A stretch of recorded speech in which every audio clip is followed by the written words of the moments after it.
They don't see a future for themselves in this country in terms of being able to afford a house, be able to get married and have children. So young Democrats who were very much galvanized by Mamdani's message were not put off by his message of socialism. They liked it. It turned out to be a major victory for the Democrats, their strongest performance in several years. The centrists, the media, and especially MAGA supporters didn't take the outcome lightly. On Abby Phillips' show, hosted that night by Sarah Seidner, a panel gathered to discuss the results. The guests included conservative commentator Ben Shapiro and Anna Kasparian from the Young Turks.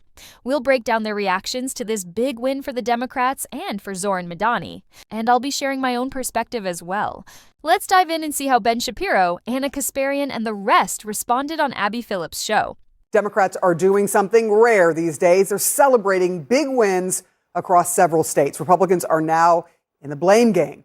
A blue wave swept across the country in key races last night. Voters sent a direct message to President Trump, voting in big numbers for Democrats up and down the ballot and electing candidates across the party's ideological spectrum. It was the first major electoral test of Trump's second term, and he's not too happy with what happened. He spent his day outwardly running through what could be described as the classic stages of grief. If you want to see what congressional Democrats wish to do to America, just look at the result of yesterday's election in New York, where their party installed a communist as the mayor. All we want is voter ID. You go to a grocery store, you have to give ID. You go to a gas station, you give ID.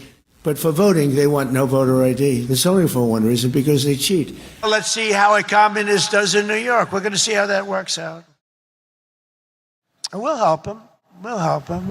The shutdown was a big factor, negative for the Republicans. But some Republicans, including his vice president, are shrugging off the wins. J.D. Vance saying it would be idiotic to overreact to a couple of elections in blue states, and House Speaker Mike Johnson echoing that sentiment. There's no surprises. What happened last night was blue states and blue cities voted blue. We all saw that coming. And no one should read too much into last night's election results. Off-year elections are not indicative of what's to come. That's what history teaches us.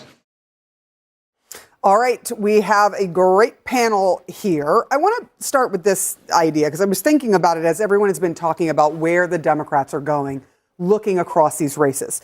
So I guess the question, and I'll start with you, Bakari, why can't the Democratic Party be both Mamdani, and who is an outward Democratic socialist, he says it himself, and Spanberger, who is more moderate? Why can't that be the Democratic Party and stop saying, like, we're going to be this or this? I mean, I think the Democratic Party is that, what you said, and it is a big tent, and that tent does have those somewhat, as you kind of dictated in your question, extremes.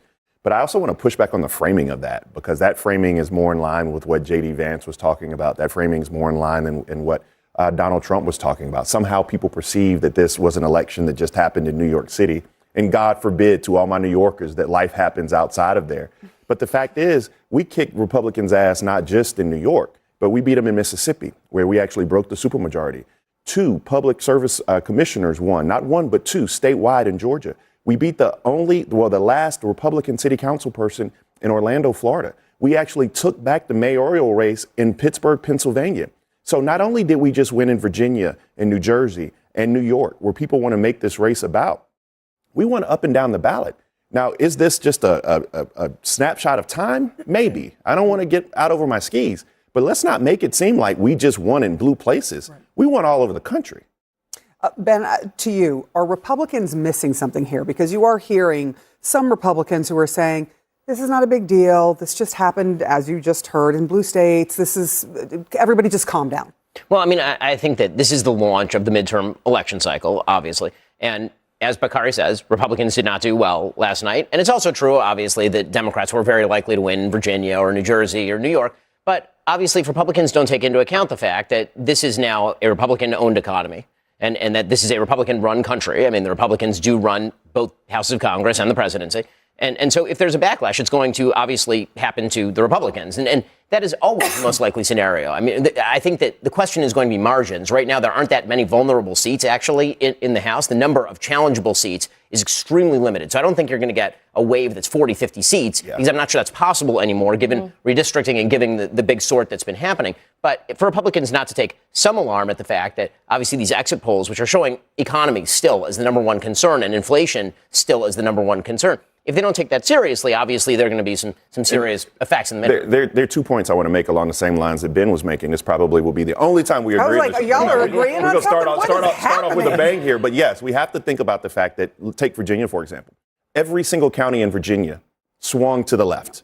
Every single county, not just one. And we're talking about 2, 3, 4, sometimes 15, 16 points swung to the left.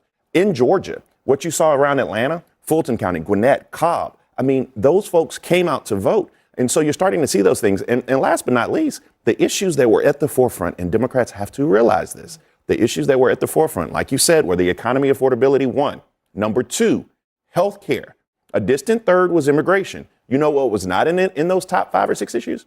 These culture wars, which Donald Trump pulls us down in, and we can never win them. And usually I think the Democratic Party takes the bait, and this time around they didn't. So I think the Virginia governor's race is a good example of that.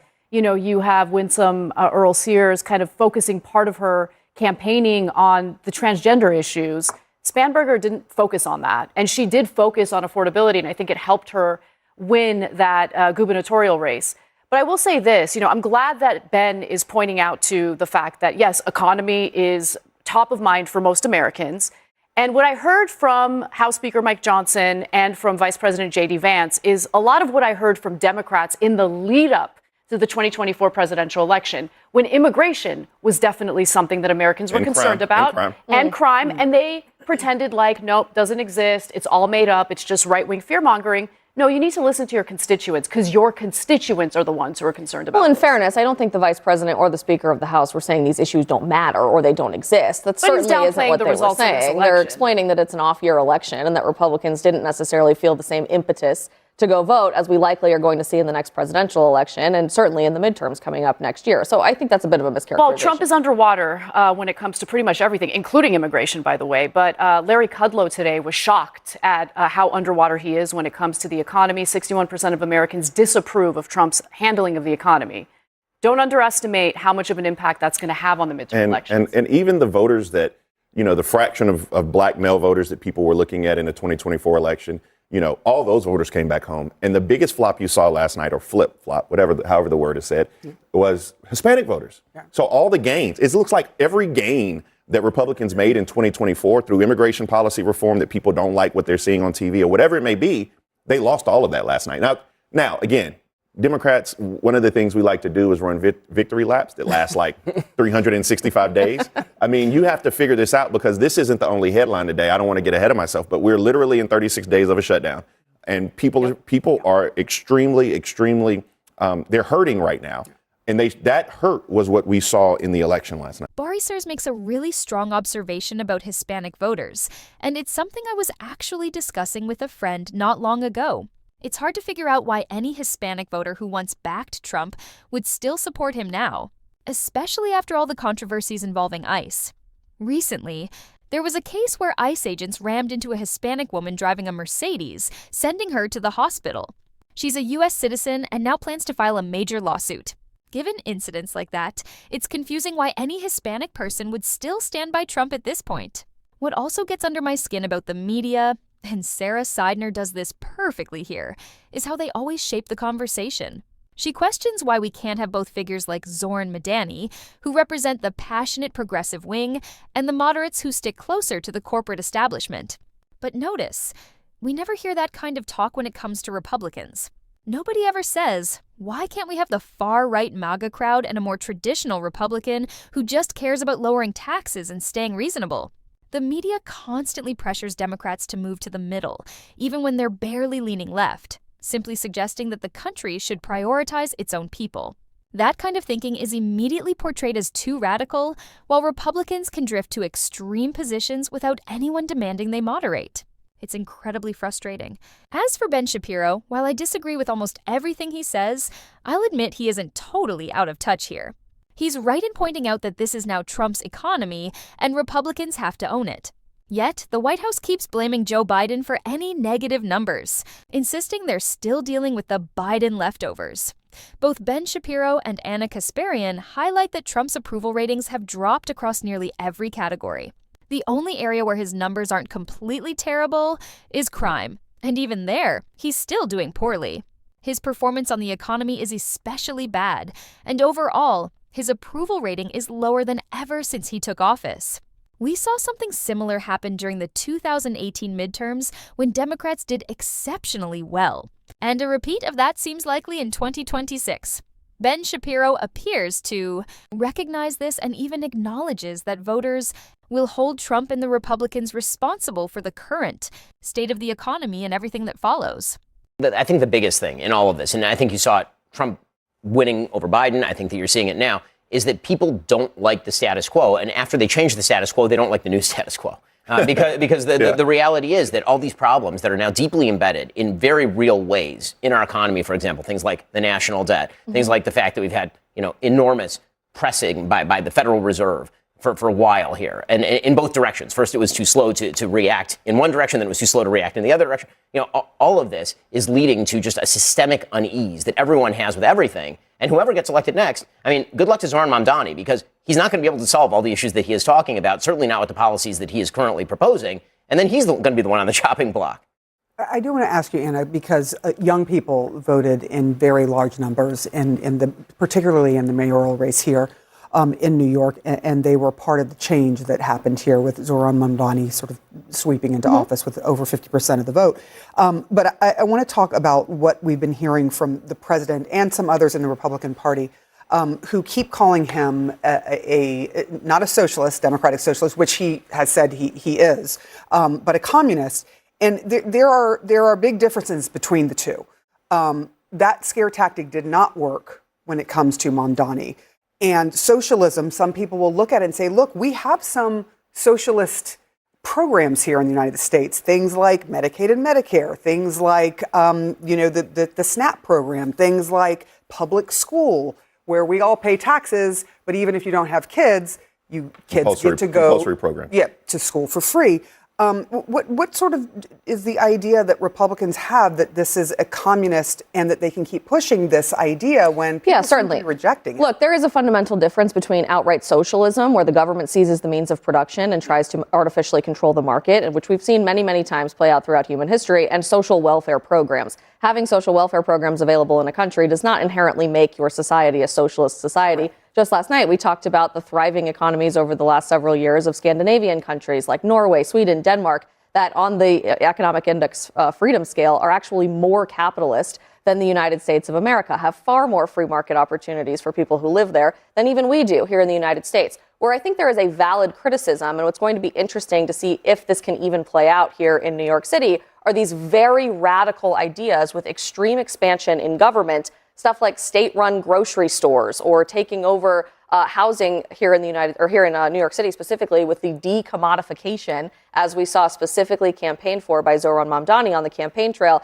where the government will plan to go in and purchase private housing in the quest to make housing more affordable here in the United States. I think that's an interesting policy idea. It certainly is prescribing the wrong solution, but for an accurate complaint, right? People are struggling to afford life here in Manhattan and around our country. We all reasonably should be coming to the table with solutions for this, but is more government involvement the solution? Time and time again throughout human history, the answer has been no, and I think we have the scorecard to prove that. This isn't about decommodification. It's about rent freezes. No, it's not even about that. Well, there was an ad put out by Mamdani advocating for that, so I think let's be honest. Let's be extremely honest about what this is. Republicans had Barack Obama, who is now a little long in the tooth, and he's on the sideline. They had Kamala Harris, who is now recuperating from a race.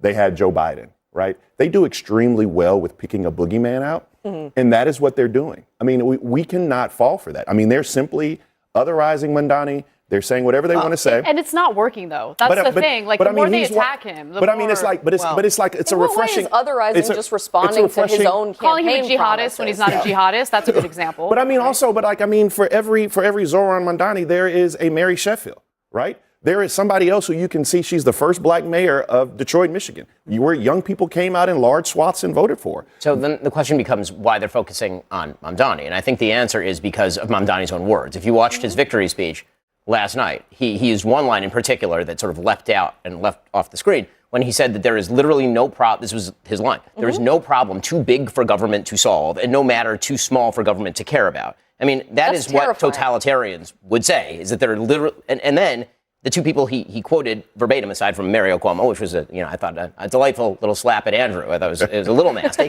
But he quotes Eugene V. Debs, who's a socialist, and then he quotes Nehru, another socialist, and then he says, "I am a socialist" from the stage. So saying that President Trump is somehow going overboard when he has campaigned as this, when the Democratic Socialists of America, which is a base from which he springs and to whom he answers in many ways, is openly socialist. He's not talking about He said on this network he hates capitalism. He said that on this network. But the president's been calling him a communist, not a socialist. Well, why don't you explain what you think that the difference is? There's a big difference. What is the difference? 99.99% of America did not watch his speech. 99% of America literally don't care who Eric Adams is or Cuomo is or who the mayor of New York is. But what is happening, though, is Democrats do something that we don't normally do, which is harness the energy of young people. And Zoran Mandani had the issue that carried the day yesterday. Everything else, set aside everything else about how you feel. He talked about affordability in a way that communicated to voters and resonated. But Zoran Mandani is a part of the future of the Democratic Party. He's not the face of the Democratic Party, or he is not the Democratic Party. Well, something to also keep in mind is, calling him a socialist didn't hurt him in this election, because if you look at Democratic voters, many of whom live here in New York City, they are super skeptical of capitalism. Sure. Because of the crony capitalism they've been dealing with. They don't see a future for themselves in this country in terms of being able to afford a house, be able to get married and have children. So young Democrats who were very much galvanized by Mamdani's message were not put off by his message of socialism. They liked it. And that's something important to keep in mind. But Republicans are not campaigning in New York against socialism. They are campaigning nationally against socialism. And what they're saying is that the Democrats, don't fall for the bait, is I guess what I'm saying to you guys. I shouldn't give you, I hope you fall for the bait, but don't fall for the bait of making Mamdani the face of your party, because the reality is that Abigail Spanberger won by a larger margin in Virginia than Zoran Mamdani won in New York last night. And by the way, he was running against another Democrat. Okay, that's how much he was disliked. Right? He's running Andrew Cuomo, who's a deeply unpopular person in New York. He sure is. Won 800,000 votes in that race last night because there were so many Democrats who didn't like Zoran Mamdani. Right. So this idea that Zoran Mamdani is overwhelmingly popular across the if you include a country that includes half of Republicans, not a city like New York, where perhaps 7 people are Republicans and like 3 of them voted for Curtis Sliwa in the end. I'm sorry, it's not a representative sample. It's like saying that AOC is representative of the broad spectrum of American politics. And Ben Shapiro ends by arguing that AOC doesn't represent the American public, but he's clearly mistaken. AOC is among the most well-known and well-liked political figures in the country today. The problem for Republicans is that they've spent decades overusing the same scare tactics. They've labeled every Democrat, from Joe Biden to Barack Obama, as a socialist or communist, and now those words have lost their power. Voters no longer believe it. People look at Republicans and the MAGA movement and see that they don't make life better for ordinary Americans. In fact, they often make things worse. They've chipped away at what little social safety net still exists, and many are equally frustrated with establishment Democrats who don't seem to do much either. That's why more people are paying attention to leaders like Zoran Mandani, Bernie Sanders, and AOC, people who are putting forward real, practical solutions that could actually help working families. These aren't radical ideas. They're policies that have been proven to work in other developed countries. When Republicans call them socialists or communists, younger voters don't care anymore. As Anna Kasparian pointed out, they know the labels are meaningless because conservatives use them no matter what. If a candidate supports policies that make life fairer or more affordable, people will back them regardless of the name attached to it. Sarah Seidner also deserves credit for trying to have a serious discussion about the difference between socialism and communism, something the MAGA crowd, Donald Trump, and right-wing voices like Ben Shapiro constantly blur together. The debate got a little chaotic. But she did manage to clarify that Zoran Madani isn't a communist as Trump claims. He's a socialist. Shapiro's dismissive response, something along the lines of, well, whatever those terms mean to you, showed that he wasn't interested in nuance. And even though he probably understands the difference, he uses the words interchangeably because it's politically convenient. Republicans do this all the time, and not just the politicians or pundits. Their supporters do it too. They don't see programs they personally benefit from, like public education, Medicare, or Social Security, as socialism. But the moment someone proposes something new, like Medicare for all or tuition-free college, suddenly it's socialism. The Democratic Party can't afford to keep falling for that framing. They need to recognize what happened with Zoran Madani's success. Notice that Bernie Sanders remains one of the most popular figures in American politics, and understand why AOC continues to inspire younger generations. Their message resonates because they focus on improving the lives of everyday people instead of sending billions overseas or funding endless wars. Americans are exhausted by that cycle. Most don't care about political labels anymore. They care about results. If a policy helps them get healthcare, education, or stability, they'll support it. That's exactly what David Hogg said recently on Abby Phillips' show when Scott Jennings accused him of supporting socialism. Hogg replied, "I just want people to have healthcare. Call it whatever you want." That perfectly sums it up. No one should go bankrupt because they get sick. And everyone should be able to retire or send their kids to college without drowning in debt. Yet Ben Shapiro, who doesn't even believe Social Security should exist, insists that anything designed to help regular people must be socialism or communism. But that message doesn't land anymore.